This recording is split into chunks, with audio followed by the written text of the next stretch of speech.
Hi everybody, John here at PT, Dan with Salmon Training. Hello! Wow. Wow. All Hey. right. Let's talk about presentations today. Okay. So there's a couple aspects I want to talk through here. One is I think people go into presentation mode too quickly, frequently. But then I want to talk about some of the keys to think about when you do get to presentation mode. So start a little bit with when presentation sides should happen. Let's go there. So it should happen after you've discussed pain and the person or the company is emotionally involved in whatever your product or service is. Second, you've had a discussion on budget. Could be money, how much things cost in round numbers. It could be how much time this is going to take or the resources that are going to need to happen in order for this to be solved. It could also be about the incumbent. What's going on there? Maybe the severing of a relationship. It should also occur after the decision step where you find out how do they go about making decisions and most importantly, what do they need to hear or see from you to help them decide. Once you've found all of that, boy, go right ahead and do your presentation. And dive in, So I think in our world, for most, that's probably meeting 3. Or meeting 1 is really that pain development. You're starting to understand budget and decision making. Meeting 2, there's an element of, hey, I need information. I do have to do data gathering. 3 is when I come back, that type of time frame. I think for some it even starts happening in meeting 1, which is a little scary.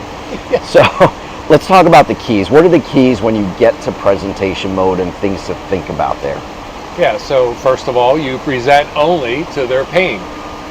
Whatever their pain is, you have a solution for that. That's all you talk about. There's a saying that goes, sell today, educate tomorrow.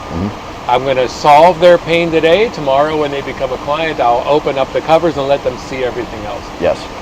Present to them in the pricing that you already talked about, and that's consistent with the way they make decisions. Now, having said all of that, one of the greatest things to do is before you even do a presentation is to simply say, hey, at the end of this presentation, and I've answered all your questions, if you don't like it, can you just say thanks but no thanks? Yeah. They always say that, right? Yeah, Yes. I can do that. And then you go, but if it's not a no, we shake hands and then we start working together. Does that sound fair? So almost like another upfront contract to some degree. Yes. Okay. Yeah, we call it the master upfront contract because it is the one that makes them make a decision. Yeah, I think your point on presenting just to pain is really important because there tend to be a lot of things we just want to get out of it because we think they're important or we think they're really innovative and they should think about those and consider them, and it takes you away from why they're considering to buy and get you into the weeds a little bit. So I think that's vital. That's true, John. And if we're not careful, we could also introduce something that they haven't thought of before that might throw up a red flag for them. Yes. Causes them concern. And then they have every right to say, whoa, wait a second, I need to think about this. Yeah, so timing's really important, what you're discussing. I like that, again, another upfront contract before you really dive into, very important. So. Makes a difference. All right, everybody. Thanks again. We'll see you again tomorrow. Have fun.